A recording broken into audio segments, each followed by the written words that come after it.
할렐루야. 앞뒤 좌우 계신 분을 인사하겠습니다. 평안하셨나요? 감사합니다. 네, 반갑습니다. 오늘 본문 말씀을 통해서 정작 돌아와야 할 사람들, 그런 제목을 삼았습니다. 이렇게 말씀을 드리니까, 제목을 삼으니까 지금 누가 돌아오고 있지 않지? 우리 성도들 가운데 정작 돌아와야 할 사람은 누구지? 아마 그런 생각을 하실지 모르겠습니다만은, 제가 의도적으로 정작 돌아와야 할 사람들, 누구를 말하는 걸까요? 저와 여러분을 말하려고 하는 겁니다. 이미 돌아와 앉아 계시지만 정작 온 마음과 우리의 모든 것들을 통해서 주님 앞으로 돌아와야 할 그런 사람들이 바로 저와 여러분이 아니겠는가, 그런 생각을 해서 본문 말씀을 살피면서 제목을 그렇게 정했습니다. 본문의 말씀은 예수님이 이제 마지막 순회 전도 사역에 임하시고, 그리고 이제 예루살렘으로 올라가셔야 하는 그런 일정에 있으셨습니다. 늘 살피지만 우리가 주님의 걸음걸음 하나는 다 의미가 있다. 3년의 짧은 생애를 사시면서, 짧은 생애 사역을 하시면서 얼마나 초능을 아껴가시면서 주님의 일을 하셨겠습니까? 오늘 우리가 읽은 말씀에 보면 예수님께서 예루살렘으로 가실새 사마리아와 갈릴리 사이로 지나가시다가 한 마을에 들어가시니, 그런 말씀으로 시작합니다. 그 한 마을은 지금 본문에 얘기한 대로 사마리아와 갈릴리 사이로 지나가는 골짜기에 있었습니다. 그것을 이스라엘 골짜기라고 합니다. 들어가셨다, 의도적으로. 지난번에도 우리가 사마리아 여인을 구원하시려고 의도적으로 사마리아로 지나가야 하겠는지라 하나님의 의도가 담겨 있듯이, 본문 말씀도 한 마을에 들어가셨습니다. 그 마을은 나병 환자들이 살고 있는 그런 곳이었다, 그렇게 지금 본문은 표현되고 있습니다. 그곳에서 10명의 나병 환자를 만나 주시고 치유해 주셨습니다. 그런데 한 사람만 돌아오고 9사람은 돌아오지 않았다는 본문의 내용입니다. 그래서 이 말씀을 살피면서 저와 여러분을 돌아보면서 정작 돌아가야 할 내가 아닌가, 그렇게 하나님의 음성으로 받고 또 저와 여러분이 구원의 즐거움을 회복하고 자원하는 심령으로 주님 앞에 헌신하고 충성할 수 있게 되기를 주의 이름으로 축복합니다. 오늘은 3가지가 아니라 4가지로 살피려고 합니다. 하나는 나병 환자들의 현실, 그리고 그들의 호소, 그리고 2번째는 주님의 반응입니다. 3번째는 고침받은 자의 반응이고, 나머지 4번째는 그 반응에 따른 덤으로 주신 은혜, 이렇게 4가지로 살펴보려고 합니다. 우리 12절 13절 말씀을 함께 읽어보겠습니다. 한 마을에 들어갔으니 나병 환자 10명이 예수를 만나 멀리 서서 소리를 높여 이르되 예수 선생님이여 우리를 불쌍히 여기소서 하거늘. 아멘. 한 마을에 들어가셨는데 10명의 나병 환자가 있었다는 겁니다. 이 나병 환자, 요즘으로는 한센시 병이라 그렇게 말하기도 하는데, 이 나병 환자라고 하는 히브리 단어는 차루아라고 하는 단어입니다.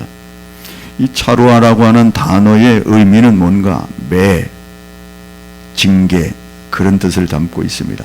매맞다, 징계받다, 그럴 때 이 단어를 사용하는 그 단어가 나병 환자라는 겁니다. 왜 히브리 사람들은 나병 환자를 매맞다, 징계받다 이런 단어를 사용했을까요? 그것은 불치의 병으로 인간을 도무지 해결할 수 없는 병이라 하나님으로부터 온 저주일 것이다, 그렇게 생각했기에 차루아라, 그런 단어를 사용하면서 매맞은 사람들, 징계받은 사람들, 그렇게 취급받은 것이죠. 이것은 당시에 전염병으로 알려져 가지고 같은 동네에 살 수 없었습니다. 그래서 격리된 곳에 살고, 혹시 배너라는 영화를 보셨는지 모르겠는데 저 밑에 낭떠러지 밑에 이런 데 살고 음식을 내려다 이렇게 줄에 매달아서 내려줘 그 음식을 먹곤 하는 그런 장면을 영화에서도 볼 수 있는데, 마을에 떨어져서 격리되어서 그들은 그냥 마을 사람들이 던져주는 그 음식에 연명할 수밖에 없는, 마을로 들어갈 수는 없었습니다. 혹시라도 누가 근처에 다가오면 나는 부정한 사람입니다, 나는 부정한 사람입니다, 내 근처에 오시면 안 됩니다, 그렇게 소리를 질러야 했던 참으로 기가 막힌 운명을 살아가는 자들이었습니다. 그런데 어찌됐든 간에 그들은 예수님에 대한 소문을 들었던 것이 틀림없습니다. 물론 예수님의 사역 중에서도 나병 환자를 고쳐준 그런 일들도 있지 않습니까? 그러니까 그런 소문을 듣고 자신들이 얼마나 예수님을 만나기를 기대했겠습니까? 언제 예수님을 만날 수 있을까? 우리가 직접 가지는 못하는데 예수님 만나면 우리 문제도 해결될 건데 하는 그런 간절한 소망을 가지고 있었던 것이 틀림없습니다. 왜냐하면 그들이 예수님이 왔다고 하는 소식을 듣고 소리쳐서 외치는 모습을 보면 얼마나 그들이 간절했던가를 볼 수 있는 것이죠. 나병 환자들은 혹시라도 동네에 들어갈 일이 없지만 들어가게 되면 옷을 찢고 입술을 가리우고, 그리고 나는 부정하다, 부정하다 그렇게 하면서 다녀야 했습니다. 근처에 오면 안 됩니다. 나는 죄인입니다. 나는 부정한 사람입니다. 당신들하고 같이 있을 수 없습니다. 그렇게 외쳐야 하는 그런 사람들이 주님이 찾아오신 겁니다. 그랬더니 우리가 13절 읽었네. 다시 한번 보면 멀리 서서 소리 높여 이르되 예수 선생님이여 우리를 불쌍히 여기소서. 지금 우리가 그냥 읽고 있지만 이들의 간절한 외침이 들려지십니까? 소리를 높였다고요. 소리 높이면서 안간힘을 다 쓰는 거죠. 절호의 찬스입니다. 천재 이루의 기회죠. 주님을 이 시간에 만나지 못하면 더 이상 만날 수 없는 그런 상황에 처할지도 모르기에 그들은 소리를 높여서 안간힘을 쓰면서 외쳤습니다. 자신이 할 수 있는 최선의 노력으로. 요즘은 나병 환자들을 볼 수 없지만 제가 어렸을 때만 해도 나병 환자들이 동네에 많이 돌아다녔습니다. 이렇게 망태를 하나, 망태가 아니라 주머니를 하나 이렇게 어깨에 메고 다니면서 손은 다 문드러져서 없고 눈썹도 없고 코도 다 문드러져가지고 진물이 흐르면서, 그래가지고 음식을 동냥하면서 다녔던 그런 일들이 연세 드신 분들은 뭐 다 경험하셨겠죠. 여러분, 그들이 소리를 높여 지른다고 그 소리가 제대로 전달되겠습니까? 입도 다 돌아가고 다 문드러졌네. 얼마나 큰 소리를 쳤는데. 여기에 예수 선생님이여 말하는데, 이 예수 선생님이라고 하는 거는 에피스타타 이런 단어인데, 그런 단어를 얘기해서 죄송한데, 왜냐하면 이 단어는 그냥 선생을 말하는 게 아닙니다. 이 단어는 주인이여 그런 뜻입니다. 선생님, 나의 주인이여, 그렇게 하면서 외치는 단어입니다. 여기만 사용되고 있는 단어예요. 그렇게 주님은 나의 주인이 되셔서 내 병을 고칠 수 있습니다라고 하는 간절한 소망을 가지고 그렇게 소리 높여 외치기. 뭐라고 합니까? 우리를 낫게 해주소서 그렇게 하지 않습니다. 우리를 불쌍히 여겨달라고. 이 불쌍히 여겨달라는 것은 역지사지. 주님, 우리의 형편 좀 이해해 주세요. 주님, 우리의 마음 좀 헤아려 주세요. 주님 아니면 우리는 도무지 방법이 없습니다라고, 그렇게 인간의 힘으로는 어찌할 수 없는 나의 상황을 아시는 주님, 나 좀 살려주세요. 내 입장 아시지 않습니까? 그렇게 하면서 외치는 것이죠. 외치는 이유는 뭡니까? 주님이 해결하실 수 있다고 하는 믿음을 가지고 그렇게 외치는 거죠. 여러분, 우리도 때로 이런 일들, 정말 기가 막힌 일들을 만날 때 하나님 앞에 그렇게 외쳐 부르짖어 기도할 수 있습니다. 나오지 않던 새벽 기도를 나와가지고 울면서 하나님 내 문제 아시죠? 하나님 나를 불쌍히 여겨 주옵소서 하고 우리도 그렇게 외쳐 기도할 때가 있지 않습니까? 참으로 인간적으로 해결할 수 없기에 주님만을 바라보면서 외치는 그런 기도. 오늘 이들이 그런 모습을 가지고 애처롭게 눈물을 흘리면서 아마 외쳤을지 모르겠습니다. 이게 바로 지금 자신들의 현실이었다는 사실이죠. 여러분, 이렇게 외치는 소리를 듣고 주님이 어떻게 반응하셨는가? 14절 주님의 반응입니다.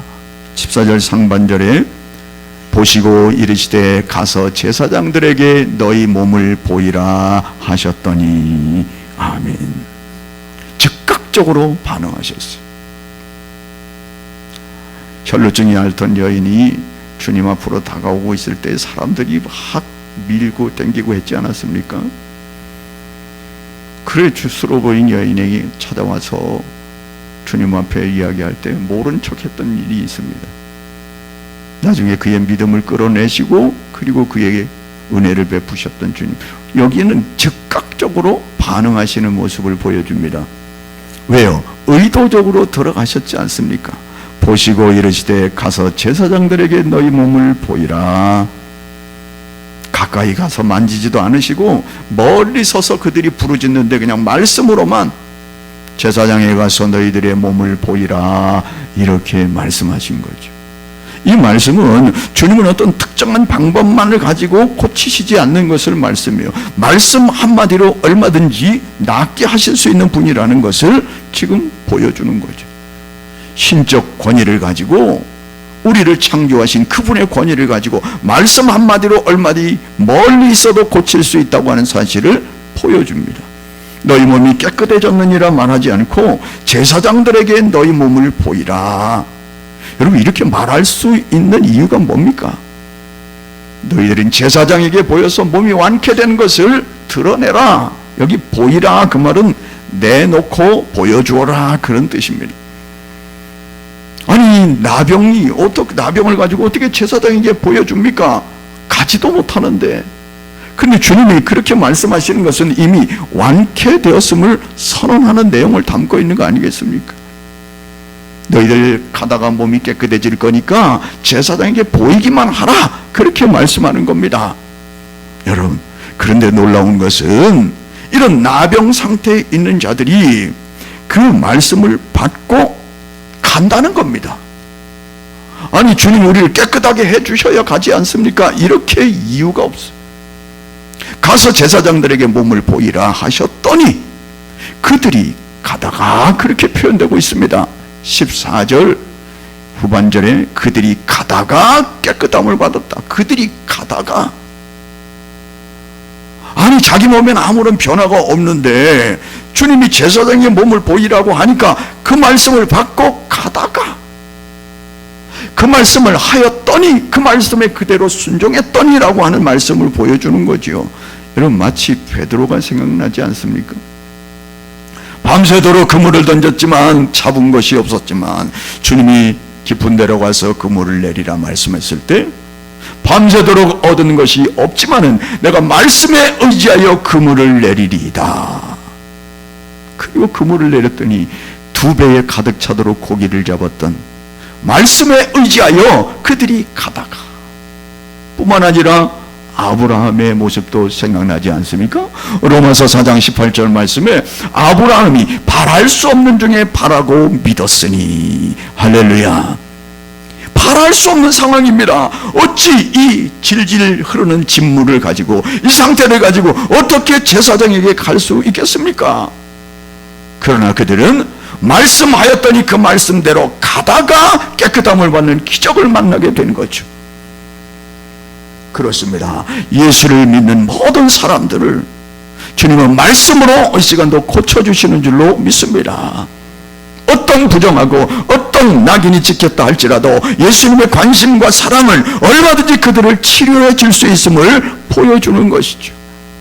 여러분, 비단 이들뿐만이 아니었지 않았습니까? 그는 주님은 세리를, 죄인을, 모든 불치병들을 만나는 사람마다 고쳐주었습니다.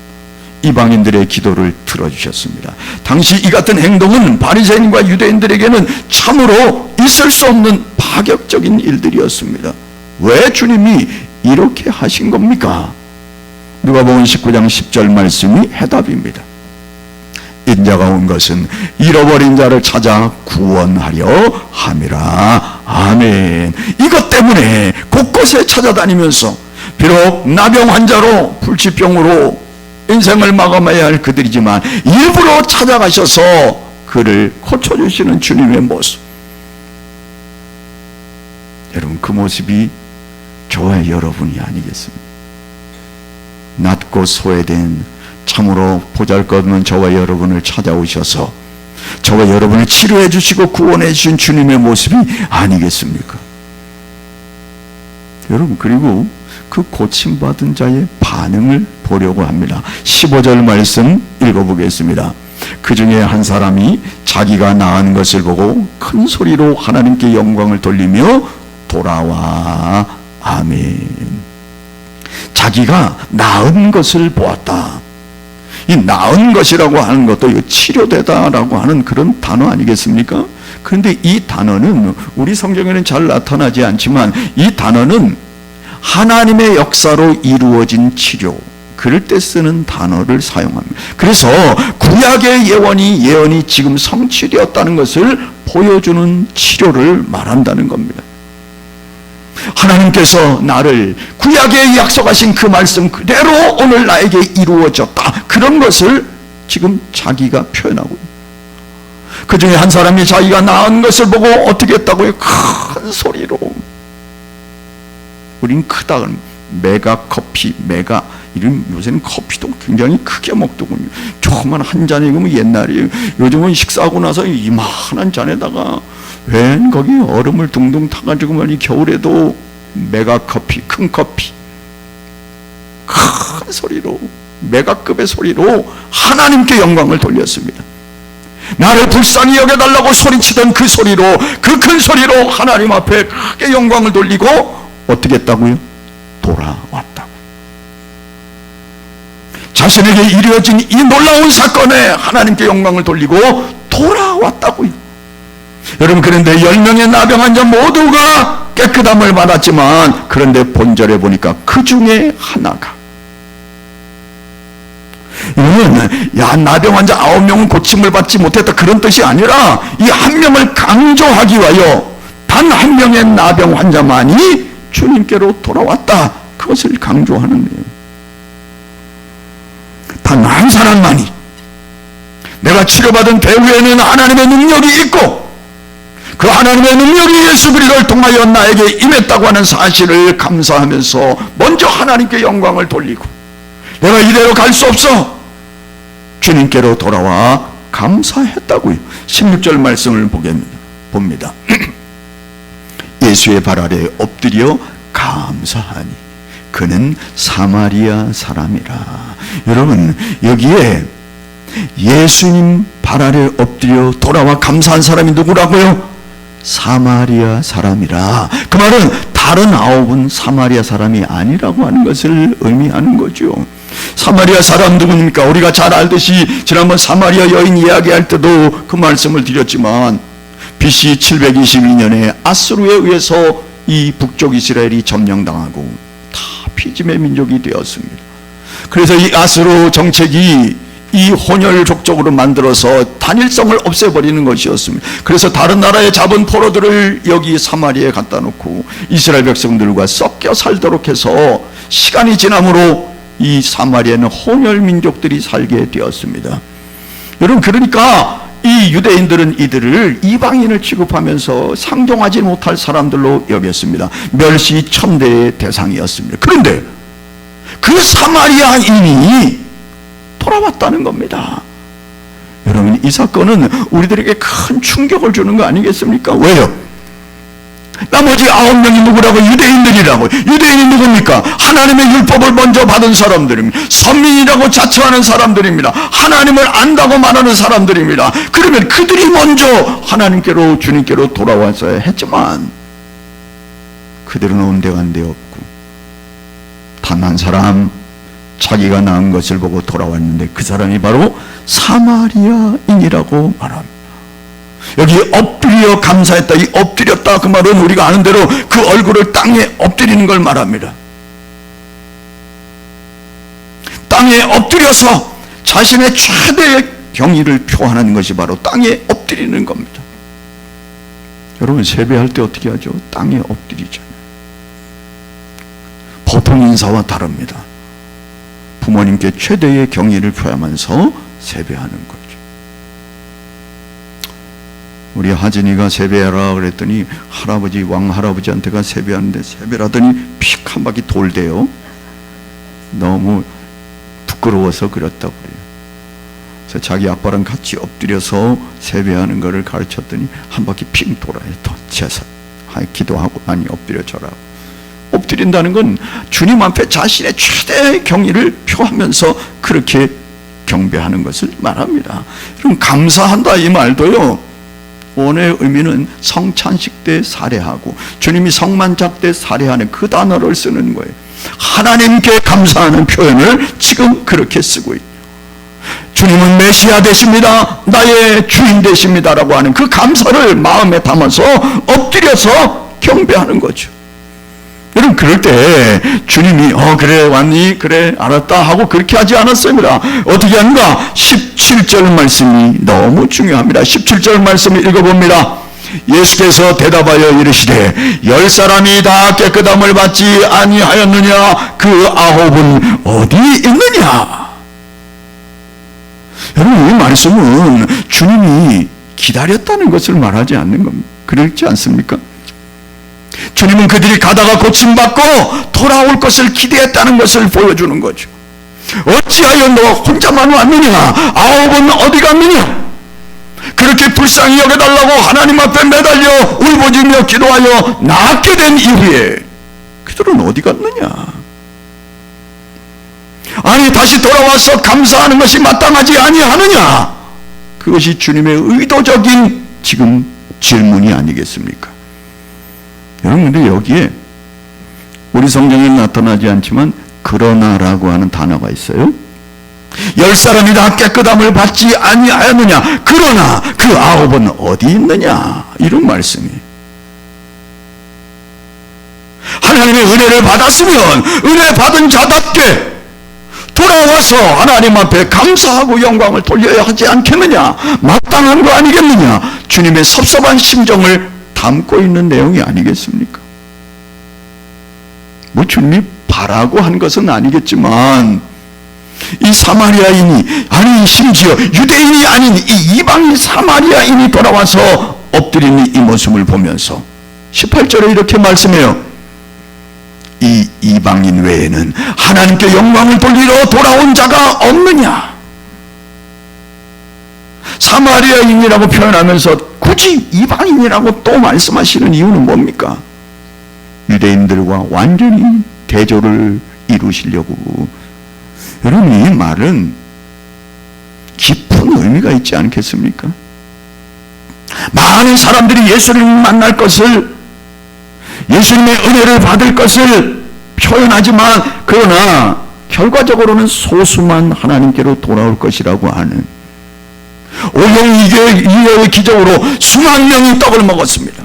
그러나 주님 앞에 돌아온 자들은 별로 안 됐잖아요. 오늘 수많은 사람들에게 복음이 전달되고 있지만 결국은 일부 사람들만 주님 앞으로 돌아올 것을 보여주는 아주 의도적인 주님의 표현이 아니겠습니까? 이방인 외에는 하나님께 영광을 돌리러 온 자가 없느냐? 자신의 혈통을 자랑하던 그 유대인들, 선민이라고 자랑하던 그 유대인들, 그들을 비교하시면서 그들이 먼저 와야 될 거 아니냐? 저와 여러분이 예수를 믿은 게 얼마입니까? 예수님 앞에 은혜 받은 게 얼마입니까?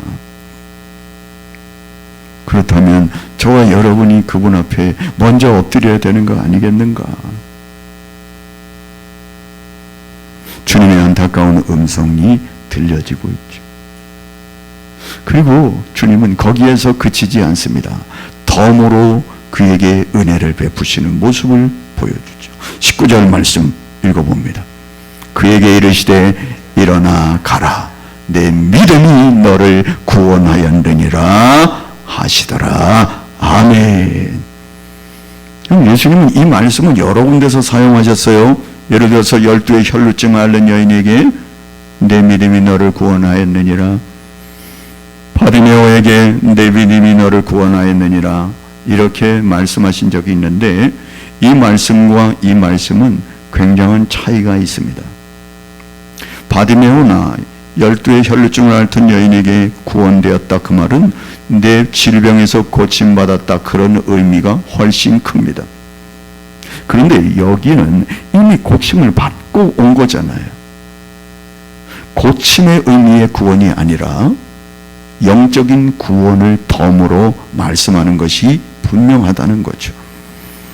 너는 육신뿐만 아니라 네가 그 믿음으로 달려와서 나에게 살해하고 엎드려 경배하는 이 모습의 그 믿음을 보고 내 영혼도 구원에 이르렀느니라, 그렇게 선포해 주셨다는 거죠. 여러분, 9명의 나병 환자도 다 고침받았습니다. 그런데 그들은 바로 제사장에게 갔습니다. 표현되고 있지 않지만 분명한 거죠. 다 난 걸 보고 너무 흥분이 되고 너무 기뻐가지고 얼른 제사장에게 보여줬습니다. 왜요? 자기의 병든이 완전히 완쾌됐다는 것을 증명을 받고, 그리고 사회로 들어가 가정으로 들어가서 정상적인 생활을 하는 것이 더 우선이었기 때문에 그들은 먼저 달려가서 거기에 집중되어 주님을 놓친 거죠. 그러나 분명한 것은 그들이 가진 복은 일시적인 것이었다는 거죠. 그들이 돌아간 고향은 일시적인 고향이었다는 거죠. 그러나 이 사마리아인이 돌아와서 주님 앞에 선언받은 이 놀라운 구원으로 영원한 복을 누리게 되었죠. 그 나라에 들어가게 되는 귀한 복을 누리게 된 것이죠. 여러분, 이 말씀은 궁극적으로 많은 사람들이 복음을 접하게 될 것이지만 대다수는 육적 차원에서 머물고 끝난다는 겁니다. 우리 교회도 그런 사람들이 많아요. 참으로 질병으로 원인을 알 수 없는 병 중에서 누워있다가 그리스도의 복음을 받고 병원에서도 알 수 없는 기가 막힌 방법으로 태어나게 된 모 성도, 지금은 성도가 아닌지 모르겠지만 온데간데 없습니다. 여러분, 왜 주님께서 그런 질병의 사건을 통하여 주님 앞으로 부르셨을까요? 왜 그 사건을 통하여 나를 주님 앞으로 부르셨을까요? 이유가 있습니다. 에베소 1장 5절로 6절 말씀 읽어보겠습니다. 그 기쁘신 뜻대로 우리를 예정하사 예수 그리스도로 말미암아 자기의 아들들이 되게 하셨으니 이는 그가 자기 사랑하는 자 안에서 우리에게 거저 주시는 바 그의 은혜의 영광을 찬송하게 하려는 것이라. 아멘. 자기 아들이 되게 하시려고, 그의 영광을 찬송케 하시려고, 그의 복음을 증거하게 하시려고, 그래서 우리를 구원하시고 우리를 부르셨다고 말씀하지 않습니까? 여러분, 그 목적으로 우리를 살리셨는데 우리는 그 목적을 잊어버렸다는 거예요. 마치 자신의 응답에 주님을 망각한 9명처럼. 여러분, 말씀을 정리하려고 하는데 하나님이 왜 이 말씀을 기록하여 남겨두시고 우리에게 보도록 듣도록 하시는 겁니까? 9명의 일시적인 복을, 그것을 쫓아간 그들은 어리석은 자가 아니겠느냐라고 우리에게 보여주시고, 정작 돌아와야 할 사람들이 바로 이 사마리아인보다는 9명이 아니겠느냐, 그렇게 말씀하시고, 정작 돌아와야 할 사람들은 이미 하나님의 놀라운 은혜를 맛보고 그 은혜를 기억하여 하나님 품에 머물러야 하지 않겠는가, 그런 것을 말씀하는 것이기도 하죠. 제가 신학을 시작해서 지금까지 대충 계산하니까 한 30년은 이 일에 뛰어드는 것 같습니다. 푸른 초장교회만 5월 19일이 되면 만 20년이 됩니다. 20년 동안 참 하나님의 은혜로 이것저것 경험하게 되었습니다. 말씀을 준비하면서 뒤를 뒤돌아보니까 참 많은 은혜의 사건들이 있었습니다. 어떤 분은 암이 치료되었고요. 어떤 분은 말씀드렸지만 죽음 직전에서 건증을 받기도 했고요. 어떤 사람은 불치의 병에서 노임받기도 했고요. 참 사건과 사고들 속에서 하나님의 은혜를 맛보면서 놀라우신 하나님을 찬양했던 적이 한두 번이 아니지 않습니까? 여러분, 그런데 제 생각에는 저 정도 사건이라면, 저 정도 은혜를 받았다면 평생 주님을 섬기고 평생 주님 앞에 충성과 헌신을 하겠거니. 그런데 그렇지 않습니다. 그때뿐이었습니다. 물론 다 그러신 건 아니지만 얼마나 안타까운지 몰라요. 여러분, 그런데 이 이야기가 다른 사람의 이야기가 아니라는 거예요. 저와 여러분이 그냥 뒤돌아보면 얼마나 찰나 속에서, 얼마나 우여곡절 속에서 내가 여기까지 왔는데 다 잊어버리지는 않으셨습니까? 그 은혜를 자꾸 되새겨야 되지 않을까요? 하나님이 내게 이런 은혜를 주셨지, 하나님이 나에게 이런 은혜를 베풀어 주셨지. 그런 은혜를 붙들고 뿐만 아니라 가장 중요한 예수 그리스도의 보혈로 말미암아 나를 구원하시고 죄를 용서하시고 믿음을 선물로 주셔서 하나님의 자녀가 되게 하고 평상시 생활 속에서도 성령께서 우리를 인도하시고 영생을 보장하시고 그 나라에 동행하실 그 하나님의 복을 받았는데 나의 삶은 과연 어떤가? 그냥 기도 응답받았다고 훌쩍 떠나버리는 9명의 모습은 아닌가? 정작 돌아와야 할 사람이 그 사람이라고 말씀하시지만 주님은 이 말씀을 남겨두시면서 정작 돌아와야 할, 정성을 다하여 온 마음을 다하여 주님 앞에 감사하면서 주님 앞에 충성해야 될 자가 바로 너희들이 아니겠는가? 그런 말씀을 주시는 거 아니겠습니까? 아무쪼록 저와 여러분이 이 말씀을 받고, 아, 이 말씀은 나를 향한 말씀이구나. 정작 돌아와야 할 사람, 돌아와야 할 사람들은 9명이지만 결국 나를 말씀하시는구나. 그래서 이 말씀을 남겨두신 거구나. 이렇게 받고 저와 여러분이 정작 돌아갈 자로 주님 앞에 돌아와 충성과 헌신을 다하시는 우리 모두 되시기를 주의 이름으로 축복합니다. 찬양하겠습니다.